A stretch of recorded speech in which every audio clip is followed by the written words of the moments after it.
Most of the residents' property was able to be moved. Again, no thanks to the cops who stood there on their taxpayer-funded salaries, not doing literally anything.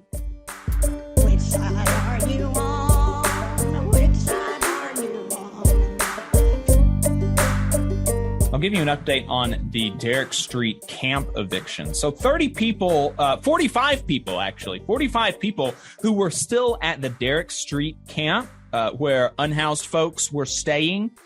They were moved to other camps yesterday and thus kept out of jail by volunteers from Love Huntsville, the North Alabama Democratic Socialists of America, the Huntsville Bail Fund, and the Southern Poverty Law Center.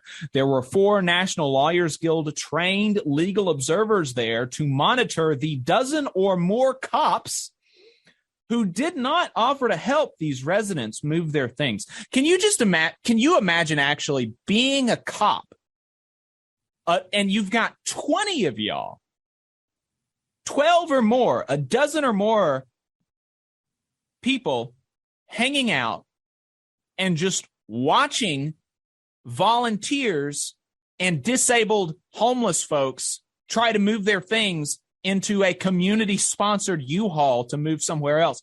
And you just sit there and watch them. I can't imagine just being a person, much less somebody literally getting paid by the taxpayer to be there. I can't imagine me as an individual person not being paid to be there and just watching somebody work and not offering to help. And these people are sitting there on their tax-funded salaries, just intimidating folks, just literally there to intimidate people as they try to move their things so that they don't get sent to jail for just existing without a home. I was raised better than that. I was raised with home training, as we say in the South, with some amount of decency that fortunately for me has not been beat out by training. Most of these residents are disabled. It would have been impossible for them to move and to move their things without support, which community members gave them, but the city and the cops did not. Most of the residents' property was able to be moved to other homeless camps. That's good to hear. At undisclosed locations. Again, no thanks to the cops who stood there on their taxpayer-funded salaries, not doing literally anything.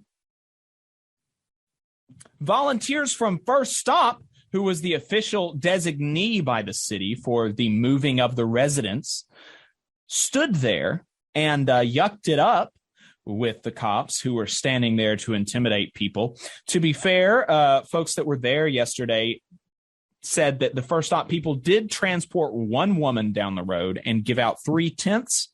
And they maybe gave somebody a bus pass, but our sources say that they saw the bus passes, but did not see them getting passed on to residents and did not see the First Stop volunteer talk to the residents who were being displaced by the city. Resources provided by the city to these residents, to these unhoused folks, have vaporized. The Salvation Army, which is one of the places that the city told these people they could go, is closed until at least the 18th because it is under quarantine because there's been a COVID outbreak there. On Tuesday night, the Downtown Rescue Mission, which is another place that the city told these people they could go, was so full that they had people on mats in the hallway. Again, this is before the eviction, where there were 60 or more people displaced by the city.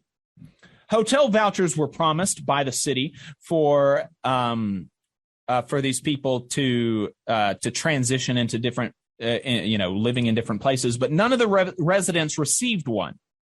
First Stop may have put up 1 or 2 people in hotels who were previously their clients, and the SPLC put up one of their clients, but there was no broad-based placement in hotels, which was promised by the city to these unhoused and disabled residents.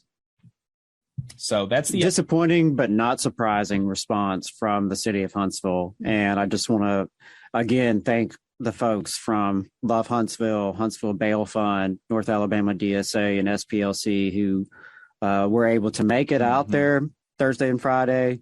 The folks who have donated to those causes, but especially those who showed up as volunteers to help people move and to serve as legal observers.